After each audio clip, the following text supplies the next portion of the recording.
Whatever the occasion, effortless elegance is right this way. Because Hilton brings you new ways to stay courtesy of the Nomad London. And it doesn't stop at award-winning dining in a space draped in velvet and illuminated by vintage chandeliers. No, this day goes beyond with unparalleled personalized service and attentive hospitality. Oh, and did we mention the Nomad London can be booked using your Hilton Honors points at Hilton.com? Hilton, for this day. Finding a new job is stressful. But with Indeed, it doesn't have to be. Just fill out your Indeed profile with your skills, experience, and desired salary. The more you fill out, the better your matches will be. And hearing from hiring managers will be 2 times more likely. Relax. That's your Indeed profile sending opportunities your way. Indeed, the world can work better. You're listening to Dr. Emma and me on the Tudors Dynasty and Beyond podcast. And now, here are your hosts. Hello, and welcome back to the second episode of Dr. Emma and me. I'm Rebecca Larson, and this is Dr. Emma. Hey, Emma. Hi, Rebecca. How are you? Well, I'm great now that we get to do another episode together. Yes, it seems like people liked it. Yeah, the feedback has been phenomenal. I think I'm a little bit surprised about how much people are enjoying this idea of the Parallel Lives series. Surprised? It was my idea. So how can you be surprised about the success? Silly Am I me. being too generous here? Maybe. Yeah. Well, one of the cool things was, all this feedback that we got. I found out that Jill N also loves Henry Cavill, so you're not alone. See, I'm telling you, we're an army out there. And Henry Cavill, will listen to this and will call us and be like, when are we going to start the show that you want me to star in?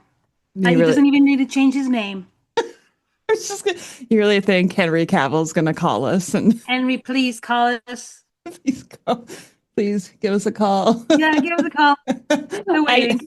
I do follow his fan page on Instagram too, so I get to see videos of him all the time. I'm like, Henry. Oh, Henry. Okay. So Rebecca is a little obsessed with Henry Cavill too. She's been hiding it from me. I'm a closet Henry Cavill fan. Or not. This is all her strategy to get closer to Henry Cavill, just enticing me to talk about him. Right. And then I got to play it cool, right? You're going to be like the fanatic, right? The and then crazy I'm fan. the founder of the podcast. Move away. Step aside. I'm going to England and I'm going to meet Henry Cavill in person. We're going to do an interview together. There you go. Okay, I'll stay here in Minnesota, making sure everything's fine. That's good. I need somebody to stay behind while I'm having all the fun. Great. But the first episode of Parallel Lives went really well. Do you want to recap it? Yes, I don't even remember. What did we talk about? No, I was hoping you'd remember. No, of course, we talked about Isabel I of Castile, the Queen of Queens, the marketing matriarch, and her youngest daughter, who was so much like her, Catherine of Aragon, obviously so linked to the Tudors dynasty, mother of the first woman to sit on the throne of England, Mary I of England, so first wife of the Tool, Henry VIII.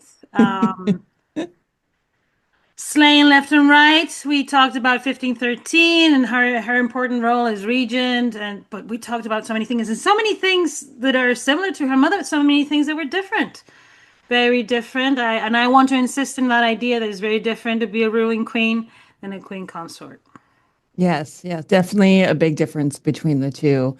And we made it very clear during that episode that we wanted feedback from listeners on some ideas of two women that we should look at and see what Nice feedback, please. Nice feedback. Okay, guys? No, the feedback was really good. So I kind of want to go over some of what the listeners had sent in, comments that they left all over social media and on YouTube. And the first comment that I saw was from Jeremiah H., who's actually a patron on Patreon. We all know Jeremiah, right? Yeah. And he said he wants a big episode on Juana of Castile, even though he knows we've already done one. Who is that? Juana who? I knew you would like that one. Juana? Oh. Juana? It seems like you don't have anything blocking your throat. that's impeding you to say Juana. Yeah. Juana. This is so difficult. I know. I know. And it's been forever since I've tried to say your full name on the episode too, that I don't even know that I could say it anymore. Welcome to every teacher I ever had in Spain. Or England, for that sake. Or anyone. Or anyone. Yeah. That's why we just keep it to Dr. Emma, right? Yeah, it's easier for everyone, It's easy. especially Yeah. Rebecca. Yeah. It's all because of Rebecca, guys. Makes me sound so bad. Like I can't learn. Juana, it's a very difficult, but Juana and Juan are probably one of the most used names in Spanish royalty. So obviously, and that's the way we pronounce it. We have them, that J actually comes from our Islamic roots and Arab roots from. So yeah, it's an important letter in the Spanish alphabet. It's funny because we say Juana and we use a J. So in English, Joanna, I'm sure we've heard of her, Joanna. But originally, her name was written with an I. Oh. Like her, yeah, an I.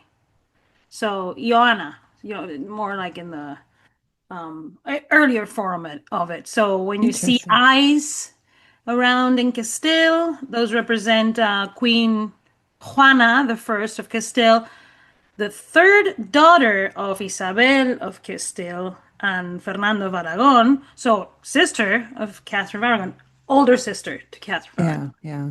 I think that's interesting because one of the things that makes me think of is like the printing press and how the J's were printed as I's anyway. So I find that interesting, that parallel.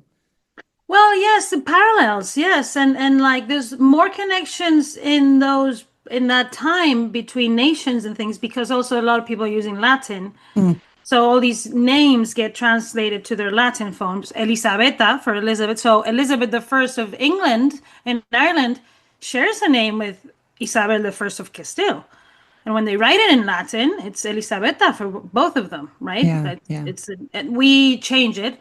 And that's why in the 19th century, Isabel of Castile was called by some historians Isabella, which is the Italian form. Now we're trying to kind of reverse that. But you will see a lot of labels for Isabel I of Castile as Isabella of Castile, which is not wrong, but it's just we're trying to move from that Italian denomination because she was obviously the first queen of Spain.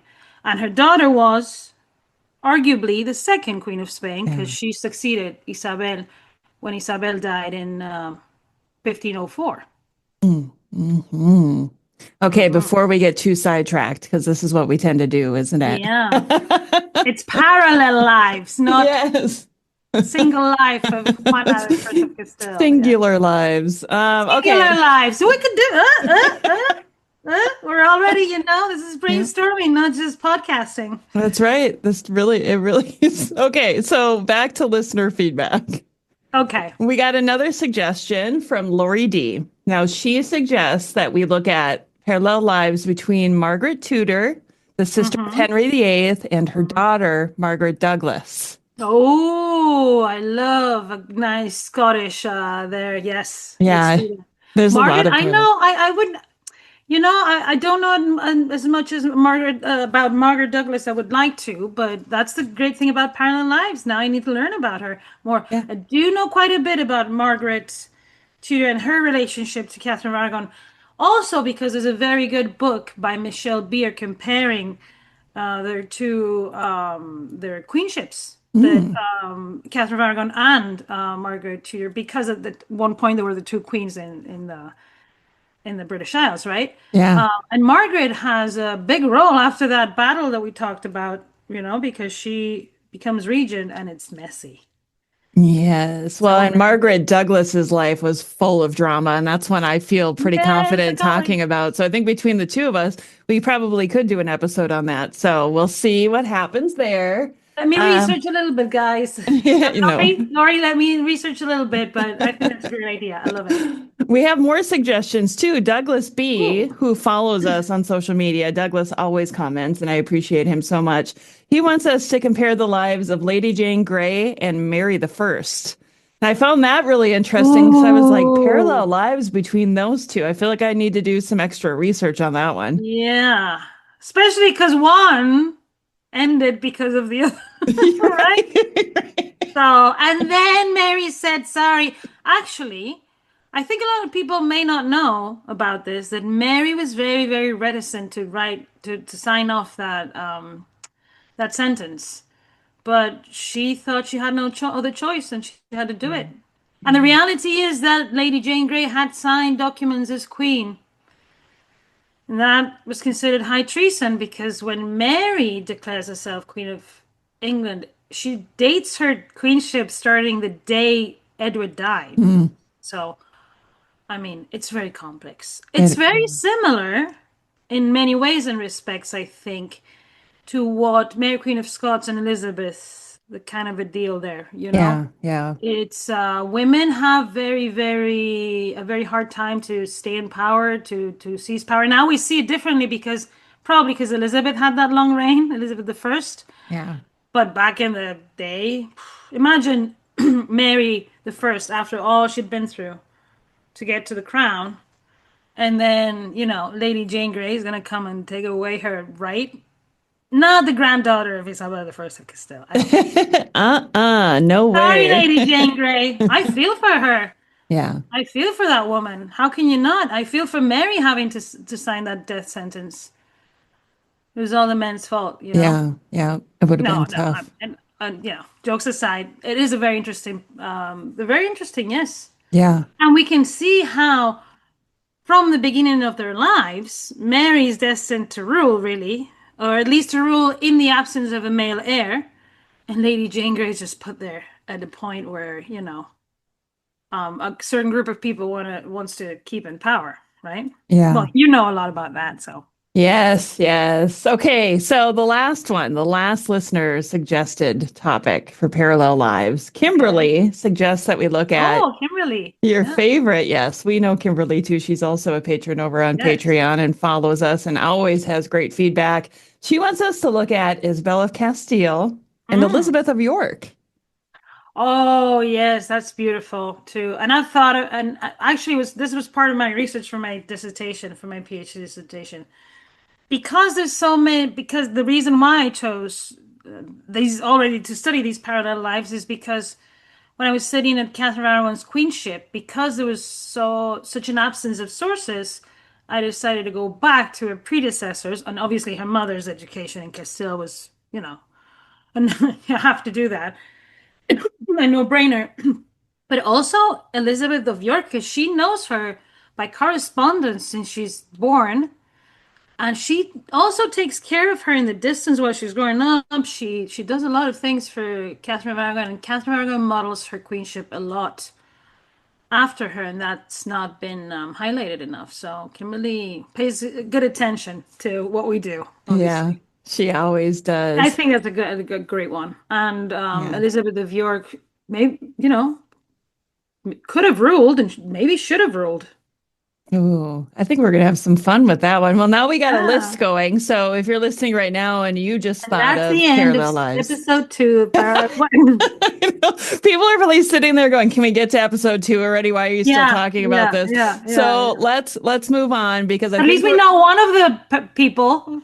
Yeah, I was just a bit about her already. I was just going to say, Jeremiah is going to be very excited to find out. It's not a big episode on Juana, but today, who are we talking about? So we are talking about Juana, aren't we? We are talking about Juana the First of Castile, dubbed Joanna the Mad. Yeah.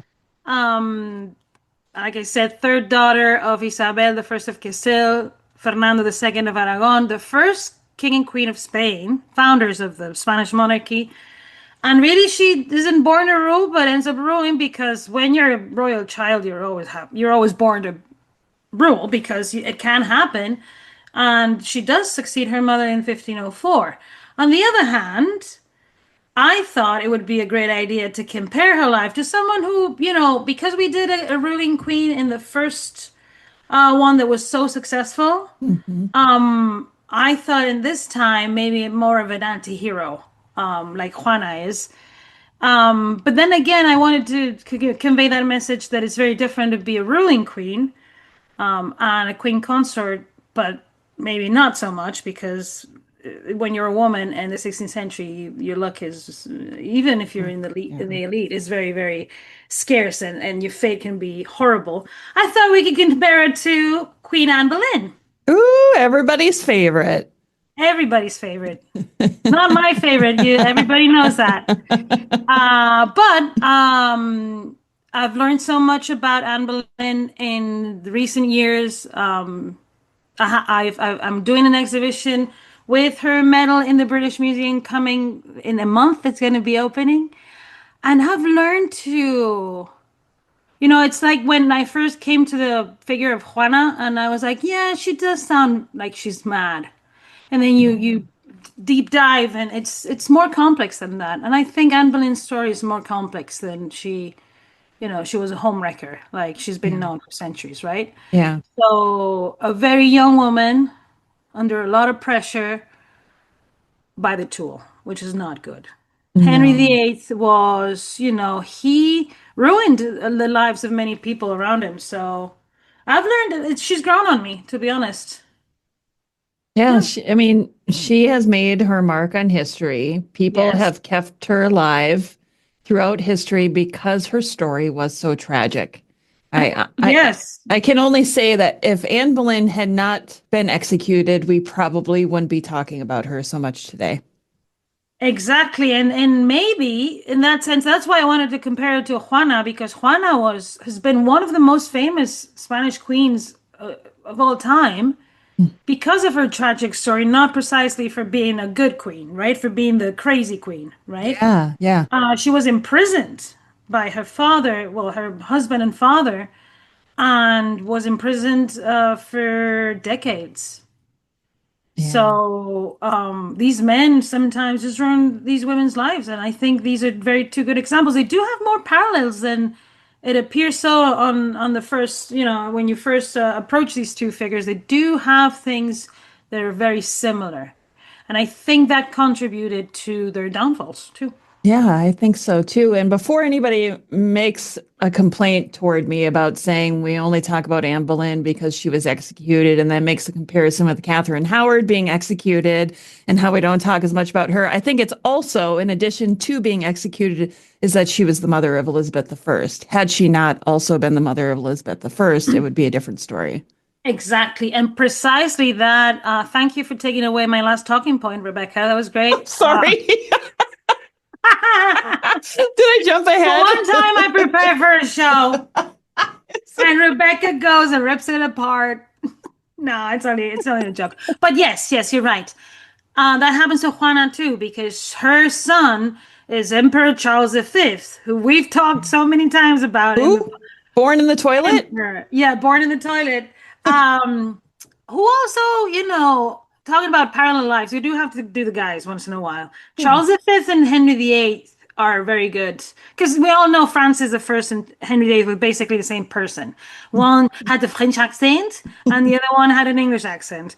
But in the case of Charles V, who is the son who co-rules with Juana and succeeds her, well, technically, because they die about the same time, is very different to Henry VIII.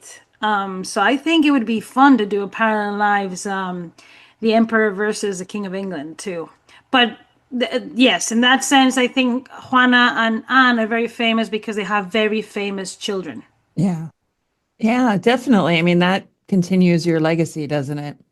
And as the second half of the 16th century in England, we have figures like Shakespeare, and there's a golden era with Elizabeth. So, and Elizabeth, in that exhibition I'll be curating, this is not a plug for my exhibition or anything, coming up next month, better visit it.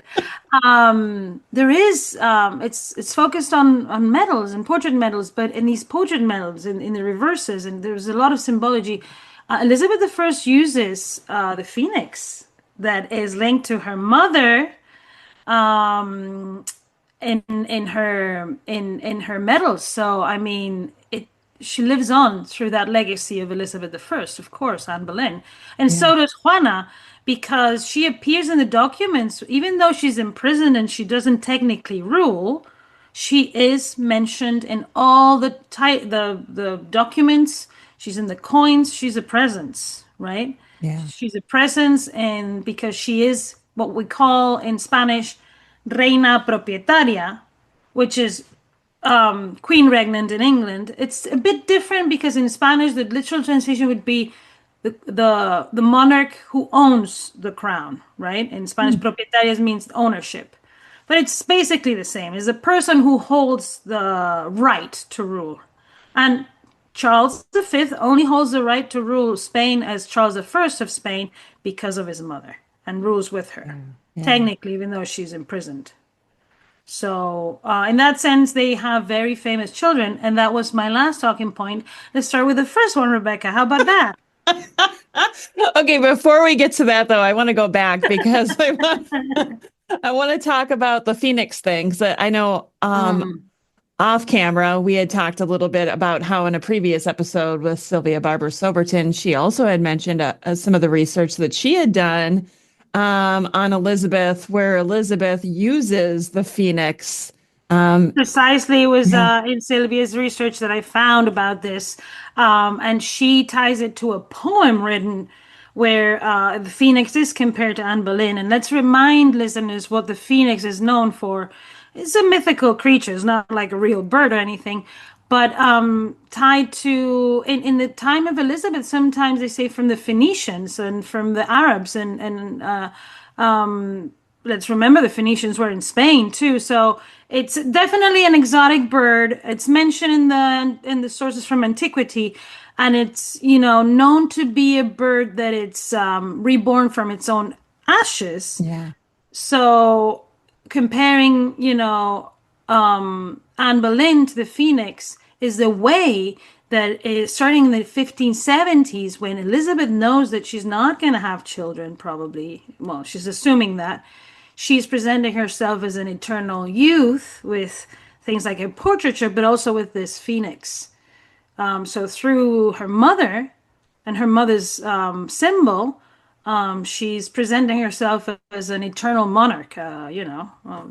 That's what she's claiming to be, and it's a good strategy because if you're not going to have children, you'll have to be able to convince everyone you're going to be eternal.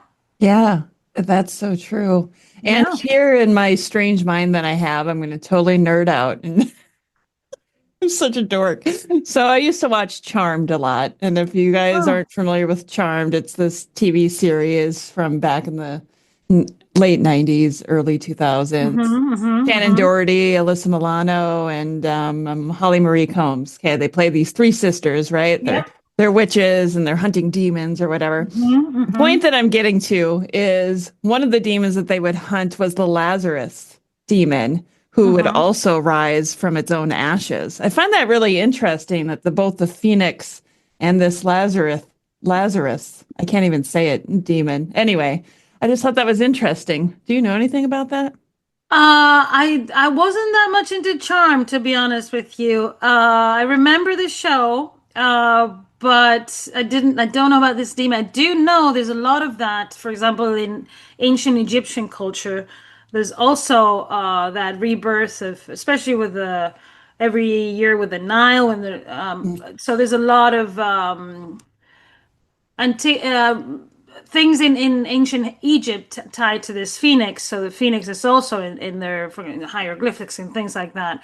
And also it's one of these exotic animals that the ancient Greeks and Romans are talking about in world exploration. So also the fact that, Elizabeth does have a relationship with the Turks and I think it's also her way of showing her international connections and her humanist education too, because these symbols are brought from antiquity. That means that they are recovering the classics, the classical texts, because technically, to say this mythical creature is around is a bit heretical, but Yeah. So it's them just adhering to that humanist culture, and for sure Elizabeth is very cultivated because of the way Catherine of Aragon changes the court and educates the women in the court, like in the case of Anne Boleyn. Yes. Okay, I'll get back to the topic now. But if you're listening and you know No what more I'm talking charm, about, please. Don't bring it up again. I always have to bring up TV shows, don't I? I know Sabrina the Teenage Witch? Okay. there's going to be somebody who comments and says, "Oh my gosh, I love Charm too," and then we're going to be fast friends. So I'm just that's you're right. Yeah. And then other people who are going to be like, Dr. Emma's right. That was a terrible show. Oh gosh. Okay, so back to the topic at hand. Let's talk about Anne Boleyn when she came to the court and Henry fell fast for her. One of the things that we read about a lot is her appearance and how she wasn't the classic beauty of the time. Yeah. Did she have some similarities to Juana in this respect as well? Yes. So the other day, when in the first episode of Parallel Lives, when we were talking about Isabel of Castile and Catherine Aragon, we mentioned a source that mentions Juana, Catherine, and they say how different they looked. And he specifically mentions in gesture and also in manner and in appearance, right? So that's two things. That means that they were physically different, and then that they have different characters. So talking about the first topic, which is what you brought up, the beauty standards and all that. Yes, Anne Boleyn is described as having dark eyes and being kind of a different beauty, right? Not to the standards of the time, which were basically what Rebecca looks like. It's just blonde women with blue eyes, very pale skin. We've seen them all in all these paintings, right? And Catherine Aragon looked like this. And Isabel of Castile looked like this. And Mary Rose Tudor looked like this. But on the other hand, Anne Boleyn didn't look like this. And Juana didn't look like this either. And we do have portraits of Juana. And we see that she has brown eyes and brown hair. But at the same time, even though they weren't the typical beauties or what it was expected to be the most beautiful women, their husbands were very attracted to them. Henry VIII was very attractive. I mean, look at what he did just for her. And when Philip of Habsburg, dubbed the handsome Philip the Fair. I love the eye roll. The eye roll to the back of my skull. Triple eye roll to the back of Philip skull. the Coward. That's what we should call him from now on. Yes, a crybaby. He also, I mean, we always have to take these sources with a pinch of salt because what it says is that when he finally, after like she arrived and he was like, well, I'm somewhere else. I'll see you sometime. When they finally met in person, he wanted to consummate the marriage right away. And so they did. They got married and consummated. They were very young too. So, and they've been waiting for some time to get married. So, I mean, but definitely they were rare beauties, different beauties, both of them. And also the second part of what the ambassador mentions is that Juana was very different to Catherine in character. We mentioned that Catherine Aragon was a golden child, behaved like her mother, always had a smile on her face, could be, resolute when had to, but preferred non-confrontation and would never make a scene, right? Occasionally, rarely. Well, Juana and Boleyn, let me know that. There's so many instances where these women have direct confrontations with important people. With Anne Boleyn with Fun Guy, but also with Henry. Yeah. Juana with her mother. And she knows how to make a scene, a big one. Juana is very good at, she had a theatrical vein to her for sure. She knew how to make a scene. Okay, correct me if I'm wrong, but I feel like that's just a Spanish quality. USAA knows dynamic duos can save the day, like superheroes and sidekicks, or auto and home insurance. With USAA, you can bundle your auto and home and save up to 10%. Visit USAA.com/bundle. Bundle savings are off total premium, not available in all states or in all situations. To qualify, auto policy must be active prior to property policy issue, subject to change. Restrictions apply. Membership eligibility and product restrictions apply and are subject to change. USAA means United Services Automobile Association and its affiliates, San Antonio, Texas. Are you still quoting 30-year-old movies? Have you said cool beans in the past 90 days? Do you think Discover isn't widely accepted? If this sounds like you, you're stuck in the past. Discover is accepted at 99% of places that take credit cards nationwide. And every time you make a purchase with your card, you automatically earn cash back. Welcome to the now. It pays to Discover. Learn more at discover.com/credit card, based on the February 2024 Nielsen report. Okay. Maybe some Spanish people, a lot of Spanish people, probably. Yes. I'm sorry. I couldn't No, resist. you're right. I think that's a fair statement. And sometimes stereotypes are stereotypes for a reason.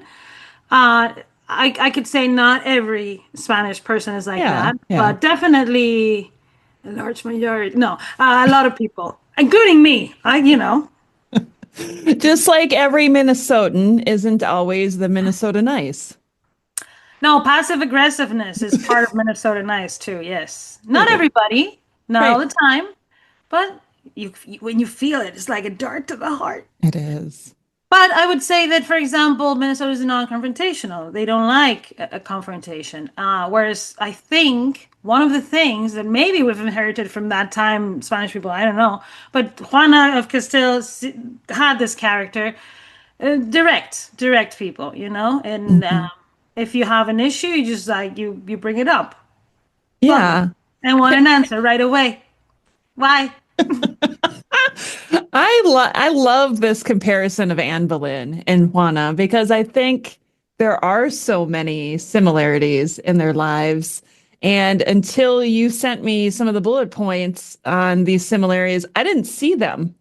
And I think some of them are so obvious too. But it's very attached to those qualities that, the beauty is being good, which is a very Renaissance term. So like the ginger, blue-eyed little angels, they're all good. Yeah, Rebecca, right. And then, the people with the darker hair. No, but it's true. It just seems to fit the narrative too well. And we talked about how in the case of Juana, it could just be a matter of her character, just being different, not being laid back or calculated, if you want to say, but instead of laid back. I think I said laid back last time, but I think I meant more calculated.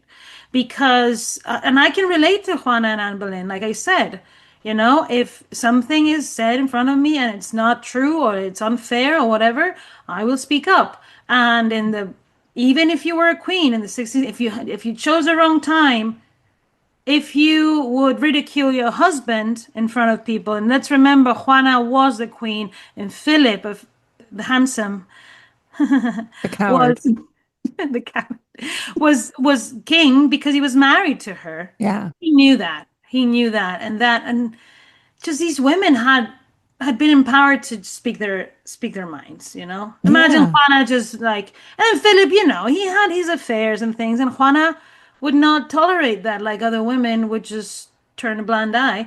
Not that Catherine did. The first time that Henry did it, Catherine also made a scene, but I think she just chose the path that her mother Isabel chose with Fernando.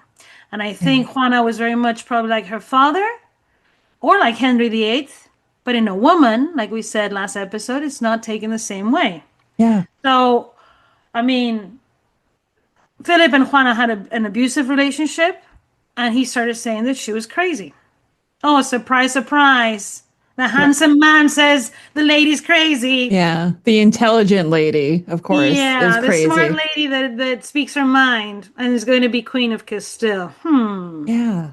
Yeah. That's the thing about women in the 16th century, and not singularly the 16th century, but women in history, I guess, is how they were just a chess piece and they were used by the men in their family to advance that family one way or another. And this is also something that Anne Boleyn and Juana have in common.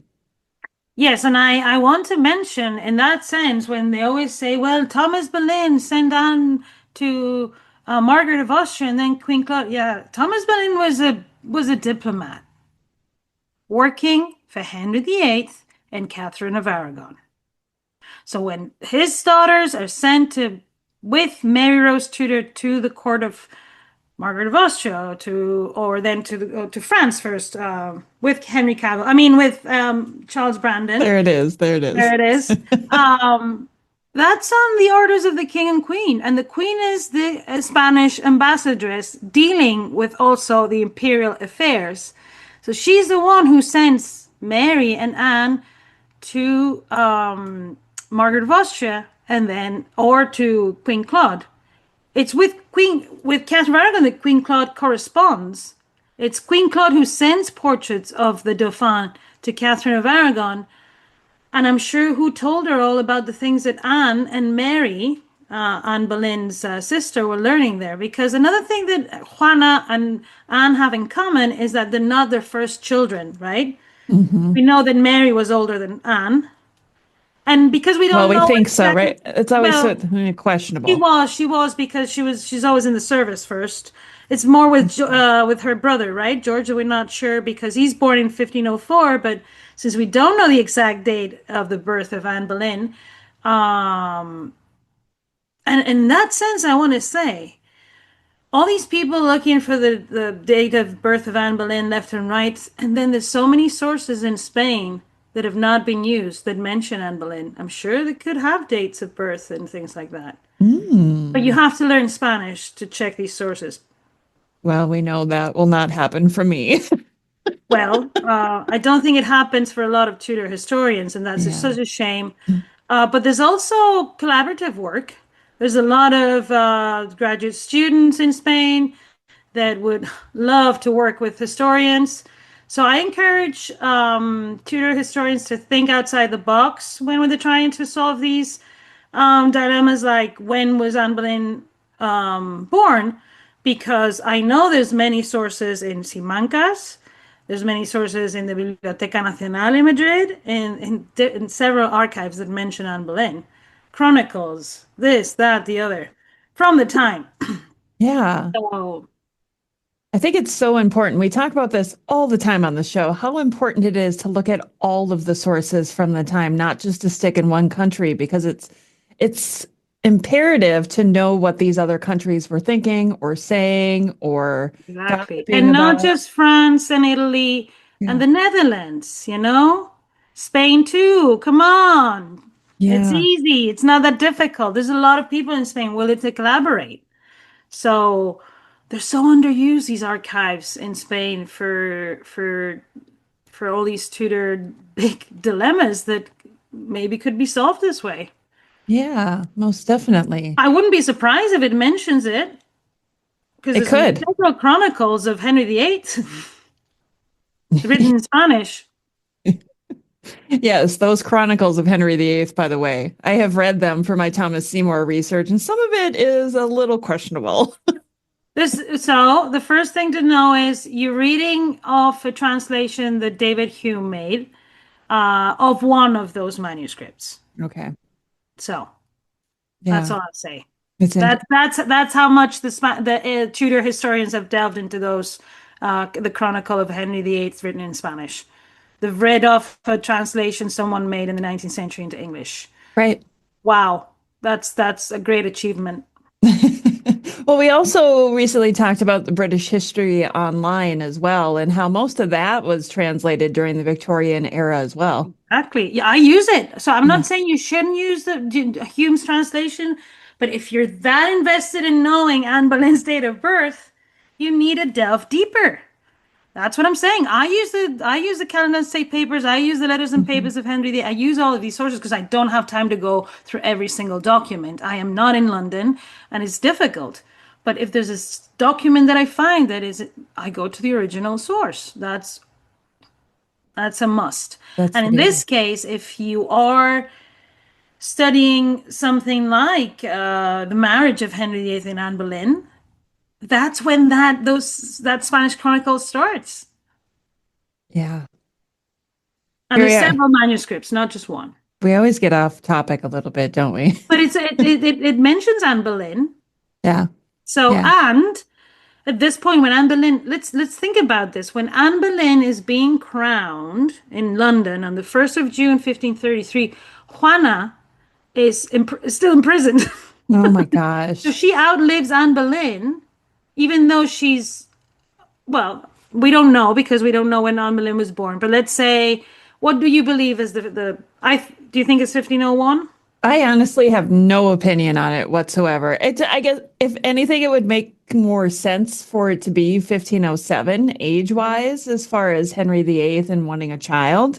But honestly, I haven't looked into it enough, and I really don't care enough. But you could argue that, let's mention another one of his wives that was beheaded, Catherine Howard, was just a teenager, Yeah. a little girl, really. So, I don't know. I don't know. I don't know when she was born. But let's say Juana was born in 1479. So she was, more than 20 years her senior. Yet Anne Boleyn is executed in 1536, and Juana doesn't die until 1555. That's pretty amazing. She's imprisoned from 1509 to 1555. So she knows about Anne Boleyn and everything that's happening. And in fact, when she is imprisoned in Tordesillas in 1509, there's an inventory of her goods.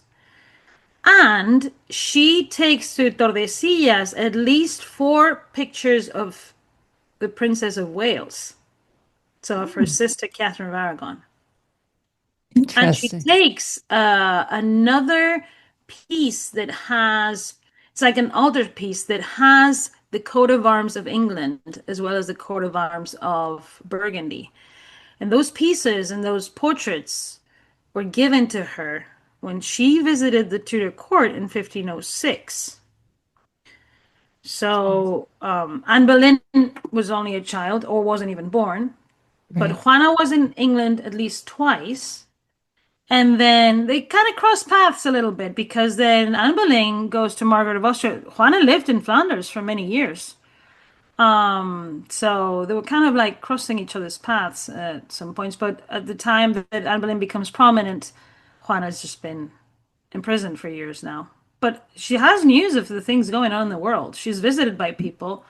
So I'm sure she knew what happened to her sister, Catherine of Aragon. And I'm sure she knew she died like this, and must have been horrible after years of being imprisoned, learning that your baby sister was probably poisoned by her ex-husband and new wife. I can't even imagine how she survived that long. I don't know that I would have made it that long, being imprisoned and just kept from so much. At first so she was pregnant when she was in prison, and she gave birth to her baby girl, her youngest, Catalina, so named her after Catherine of Aragon, and she raised her in prison. So Catalina was with her, and I think that kept her going until, if you have a baby and you have to take care of it and this and that. But then Charles wants to take her away because he wants to marry Catalina. He wants her to become Queen of Portugal. And Juana throws one of her fits, like a big one to the point that they're like, give her back for a little bit, because we don't know what's going to happen. Yeah. So I think Juana probably was better. I'm not going to say was better in prison, but at least they weren't. At least it wasn't. I don't know. She was mistreated too. So it almost seems like Juana had a little bit more control, maybe. I don't even know if that's the right word. When we talk about the men using these women as chess pieces, Anne Boleyn's dad, let's say, using her, and Juana's got her own father and her husband, and it's, you can't execute the ruling queen. Yeah. Exactly. You can't. Yeah. And that, I mean, for Fernando would have been going against his own nature. That's his daughter. You can't execute your own daughter. A wife? That's another story. I mean, she's a witch, so. Right, yeah. That's what Henry accused her of. Incest, adultery, witchcraft. What else were the charges? Incest. That was in there too. Yeah. Yeah. I think that was the first one I said. I just wanted to make sure we emphasize incest. Okay, let's say it again. You want to say it together at the same time? I'm sorry. I was barely listening. Gosh. Well, and let's say why. Because allegedly she slept with her own brother, right? Yes. It just seems too convenient. All these allegations were all just too, it's. I think we can all agree. Those were the ones that she was trialed for. Imagine the level of betrayal that Anne Boleyn felt, or Juana felt when she was in prison, told her she was crazy. Loca, loca, that's what they called her. It's a very famous movie. There's a scene, so when they know she's going to become queen of Castile because her older siblings have died. So she has to come with Philip to Spain, and that's when she has a big confrontation with her mom, Isabel, and Isabel imprisons her first. And Juana throws a very big fit. So what she does is she goes outside when it's in the night, in the middle of the night, without her proper clothes, and starts like making a scene, right? Because she wants to go. Her husband is left. Philip is left to go back to Flanders, and she's pregnant. And they told her, "Don't leave because you need to have this child. You know, you can't just go." And she leaves as soon as the baby's born. The baby is born. Fernando is born in the same place that Catherine Aragon was born, in Alcalá de Henares. And shortly after that baby is born, she leaves the baby with her mom and dad and goes to Philip in Flanders. So she just has this very toxic relationship with Philip, but at the same time I think she mixes up the love factor with the duty factor, something that Catherine Aragon I don't think ever did. And I think Anne Boleyn a little bit the same, you know? I think she thought she knew Henry was in love with her, but you still had to behave like a queen. You can't be threatening people left and right because you're not a ruling queen. You're a queen consort. So when she has a fight with Fun Guy, Henry sides with Fun Guy. Yeah. Even though they're not even married yet. Yeah, I think really it's the women, these women not understanding that you can be powerful as a woman, but through other means. And it's not throwing fits, and it's not making scenes, and it's not threatening people and raising your voice to very important people. Yes. Yeah. Yeah. That is the biggest difference, I think. And, you know, when we talk about Anne Boleyn and her demise, really, she wasn't guilty of any of the charges that were brought against her, except for imagining the king's death. That was like the one thing that could be pinned on her, you know? Well, yes. I mean, adultery, why not? Henry was already in his, he wasn't the most attractive man in the world. What? So, incest, I don't think so, but adultery, I don't rule it out. Well, the pressure that she must have felt to give the king a son. I don't know if she, cheated on her husband or not, but definitely. The track record tells us that the Boleyn sisters had fame in France first. And then we know about Mary and Henry. Yeah. I don't know. I think, as soon as Catherine Aragon wasn't in charge of the court, it was a bit, I don't know. A free-for-all? Yeah, kind of. I mean, it did happen a lot. It's normal at the time. Catherine Howard is accused of adultery too, isn't she? Yeah, she is. It's Henry just realizing that he's not the hottest guy anymore. So that part of the show will have to be played by another actor, not Henry Cavill. That could be Jude Law from Firebrand. Oh, Jude Law, yes. He was the perfect old fat. Oh, but again, he's not. Ugly. Is he tall? Well, he was tall enough. He's shrinking in his old age. He's just shrinking, Henry. I do love young Jude Law, but as the aging, overweight Henry VIII, I think he did a really good job playing that character, and he kind of looked the part too. Yeah. I think I think he did a good job. I don't know if that transition would work for me. Probably. Yeah. Who knows? Hey, sorry to interrupt the show, but if you're enjoying this chat with Dr. Emma, you'll love what else we have on Tudor's Dynasty and beyond. From the Anglo-Saxons to the Stuarts and beyond, we uncover the real people behind the history, their triumphs, tragedies, and everything in between. With expert guests, fresh perspectives, and stories you won't find in most history books, there's always something new to discover. Hit follow on your favorite podcast app so you never miss an episode. All right, back to the show. Okay, so what other similarities did these two women have that we haven't talked about? Well, yeah. I think it comes down to the passion. because they're both known for their being good dancers, very good with music.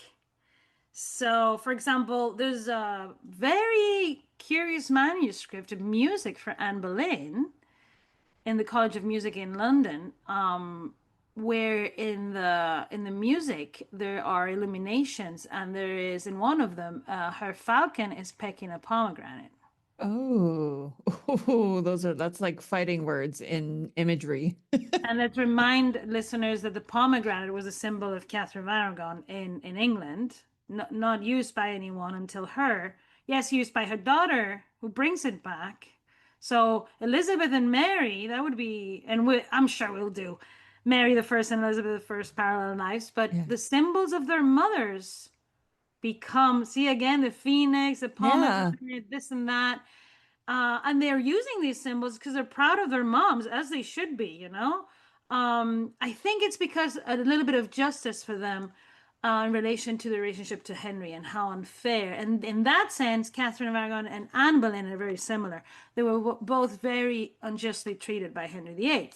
And their daughters, each in their own respect, know that and use that as a way to when they become queens to show that they are proud of their maternal lineage too. And that's cool. I think that's really cool of both of them. Yeah, I love that. So Yeah, Anne Boleyn and Juana were both dancers. They were into music. very good dancers, very good with music. Juana especially was very good with a clavichord. Known for her dancing, known for being very, very smart and intelligent. But again, with that, a little bit more of that fiery passion, if you're into more dancing and music and that, again, a stereotype, but not necessarily a wrong stereotype when you are more passionate about things Mhm. and you just can't contain yourself. And in that sense, I think, when do we know for sure that Anne Boleyn caught Henry's eye was when she was performing in, well, I think, but probably, saw each other earlier, probably in Calais or somewhere a few years prior, but for sure is when she's performing. I mean, she's dressed in a beautiful gown. So those music, dancing, it was all part of the performance of court. And I think because they were red beauties, they would stand out in a Yeah. crowd of women with blonde hair. Who is that woman that moves a bit, quicker with the dark hair? And another stereotype about Spanish women, they all know how to dance and have very good moves, which is totally true, by the way. There's a stereotype that you can just assume it's true. Every woman in Spain knows how to dance perfectly, amazingly. Well, they always talk about Anne Boleyn's eyes too. Yeah. Like I think she knew how to flirt with her eyes. Is that a Spanish trait as well? I don't know. How would I know that? Covering my eyes right now. No, but we do know that Henry VIII met Juana when she was married to Philip, 1506. She's already had a bunch of babies. So, I mean, she's young still, but I mean, babies and pregnancies, Yeah. who's been through a pregnancy knows. And when Philip dies, very shortly after, for drinking some poison that Fernando gave him, most likely, Henry VII is like, oh, Juana's available. Oh, and Catherine tries to bring Juana to England to marry Henry. In the inventories of Henry VIII, there is a picture of Juana and Philip that and of their children.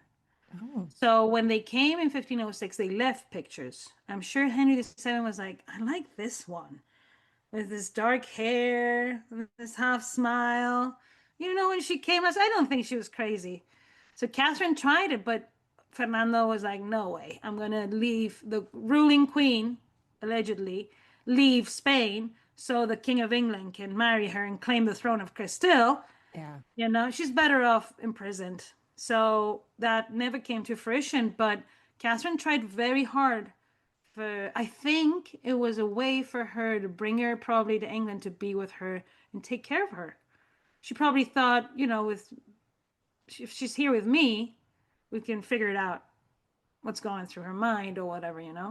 Yeah. Well, and as a father, it makes more sense to keep your daughters in different countries as well because the whole thing is alliances, right? Exactly, exactly, exactly. Yes. And I think Fernando was after that very toxic relationship between Philip and Juana, he probably thought, well, she might get into a toxic relationship again, because those Yeah. things do tend to repeat themselves.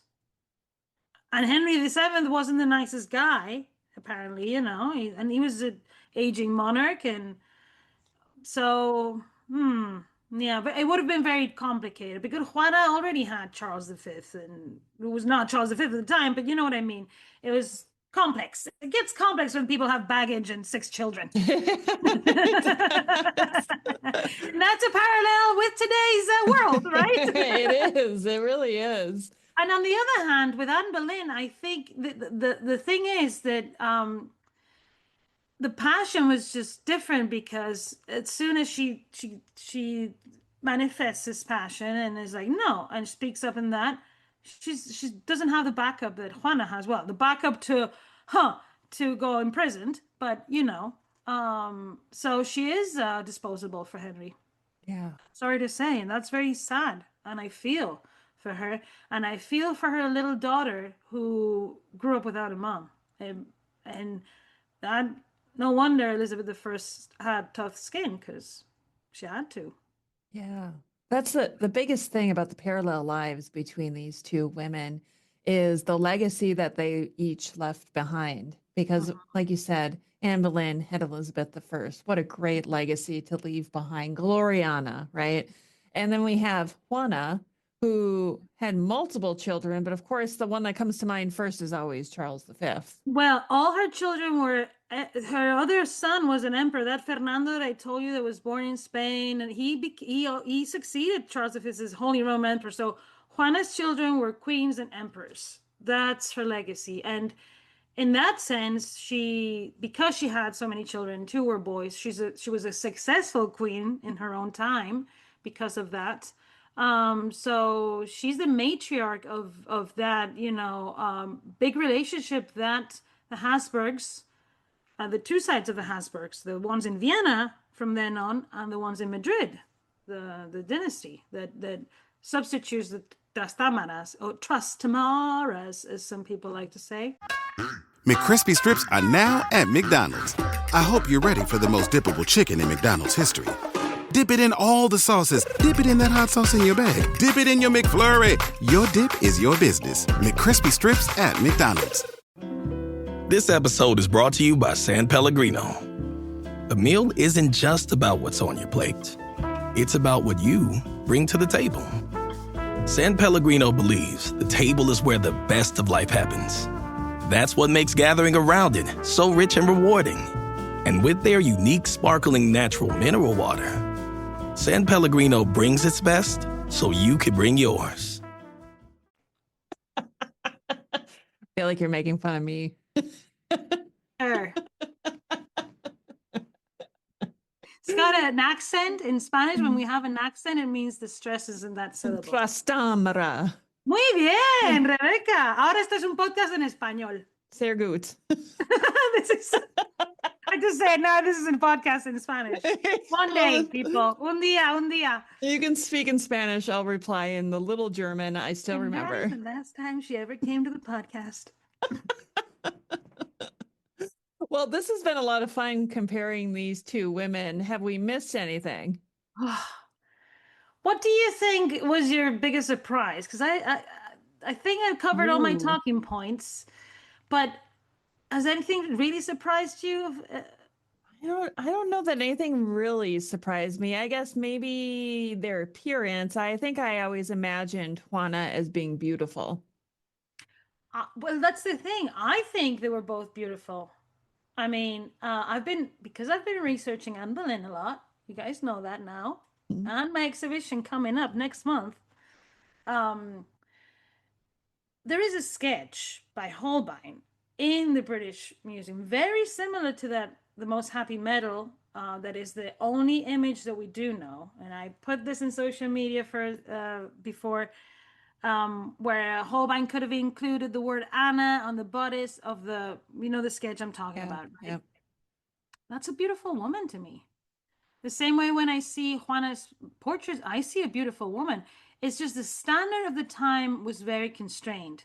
It was exactly like it was in the early 2000s, where you had to be super skinny. You remember? It's I just do. the standard Yeah. was very, very narrow, right? I look at these sketches of, I think it's Anne Boleyn and the portraits of Juana, and they're beautiful women. Yeah. I agree. I agree. I think that's probably maybe what surprised me. Oh, well, I didn't When sound I very see the confident picture, there. yeah, when I see the picture of Henry VIII in the Thyssen-Bornemisza Museum, the best picture of Henry VIII by Holbein, I, he's not that handsome, to be honest. When I see the pictures of Philip the Handsome, Philip Habsburg, he looks like he's about to like drop his jaw to the floor. Don't get me started on Charles V, because yikes. Um, I think the women looked pretty good, to be honest. That's 500 years ago. Sometimes you see some things that are a bit shocking because some women, would pluck the hair from their forehead to look like they had a. So there was different standards of Yeah. beauty. But the other day, preparing for this and other things, I found out in that. Do you remember we talked about that beautiful picture of portrait of Catherine of Aragon as Princess of Wales in the Thyssen-Bornemisza Museum, where she's holding the bud of a red rose? Yes. I was looking because we used that for our image for the episode, right? Episode 1. I was looking at that closely, and her eyebrows are plucked, they're brushed. We think we're so modern now because we do all these things to our eyebrows. It's pretty in fashion nowadays. And they were doing it 500 years ago. So I think the women look pretty good, to be honest. Well, I I think think so Anne too. and Juana were beautiful. Yeah, it's all about the male standard of beauty. That's really what we're looking at when it comes to these women in history. What did the men think of them? Well, the men, and like I said, that was a talking point. The Henry VIII and Philip were very attracted to them, to Anne and to Hmm. Juana. So they thought they were very beautiful too. It's just it didn't fit that standard that was at the Yeah. time the other type of woman, but even better because they were exotic looking, right? Yeah. That's probably what the men like Henry VIII thought. That's probably what Henry VII thought when he saw Juana. And then she was speaking with an accent and this and that. You always like what's different Of too. course. Of Yeah. course. Well, we've Yeah. So talked before about how the men even writing about Henry VIII's appearance at the time had so many flattering things to say about him. I mean, it was such a man's world. The and men dictated everything. the men were obsessed, the kings of England especially, and the Spanish monarchs were a bit surprised, especially Isabel and Fernando, that why was Henry VII so interested in knowing all these brides that he was trying to find, what they looked like. Because Isabel was like, they are princess infantas. What do you mean what they look like? How dare you? You're lucky just for us to consider you as a, candidate. But Yeah. he sends a full report saying, well, look at if her breath smells, if she has a mustache. Can you look at her breasts, please? This full report on this woman's appearance, this other infanta that he's thinking of marrying. And for example, and the guy fills out the report and and it says, when it says, did she have a mustache? He's like, as far as I could see, no. How were her breasts? Well, she had very big clothes, so I can't really tell her figure. He's like, did her breath smell? Well, I couldn't come close to her, so I don't know. yeah. And then the last thing that he says is find a cunning portrait painter to paint a picture of her as close to reality as possible. And if he doesn't achieve it, get him to do it again or get him to do another one. So Henry the Mm. Seventh and Henry the Eighth were the same guy practically, because what does Henry the Eighth do with Holbein? He sends him to paint Anna of Cleves, to paint Anna of Christina of Denmark. And he wants to know. And then he trusts the picture. And then when he sees the woman, he doesn't like Anna of Cleves, but he did like Anne Boleyn. So see, the men did have their preferences too, and then we're not always aligned with the standard of beauty of the time, just like now, That's great. Beauty But is in the they were eye of the very beholder. toxic, both of them. Yeah. I think that would be my biggest takeaway. Toxic relationships end up badly. Well, And always. Juana had hers with Philip, and Henry VIII had his with Anne Boleyn. Yeah. Dr. Emma, this has been another fun episode of our Parallel Lives series. Today we talked about Anne Boleyn and Juana of Castile. And I love learning about these women. And the more we talk about Margaret of Austria, like I just really want to learn more about her because she just seems so fascinating to me. I know a lot about Margaret of Austria. Oh, maybe we'll have to find a Parallel Lives for her. Well, she taught French to Catherine of Aragon. For all they say that Catherine of Aragon was a prude, she could whisper things to Henry in several languages, and French was one of them. So she wasn't a prude. And Margaret of Austria taught her that in Spain. So it wasn't all just, praying and that in the court of Isabella of Castile. Margaret of Austria was there. When we talk about her, I will bring up all the mentions to the amount of jewelry she gets from Isabella of Castile is just insane. Ooh, I love it. What a good teaser. I feel like now we're going to have to Bling, work on bling alert. Well, Dr. Emma, thank you so much for coming back today for another episode of Dr. Emma and Me. I look forward to seeing you again next Thursday. Yay! Thank you so much, guys. Have a great day. Thanks for listening to the latest episode of Dr. Emma and Me. If you enjoyed this episode, please take a moment to rate and review the show. It really helps more people find it. Don't forget to follow or subscribe so you'll know as soon as a new episode drops. And if you'd like to support what we're doing, head over to Patreon and become a patron. You'll get early access, bonus content, and more. Thanks again for being here. See you next time.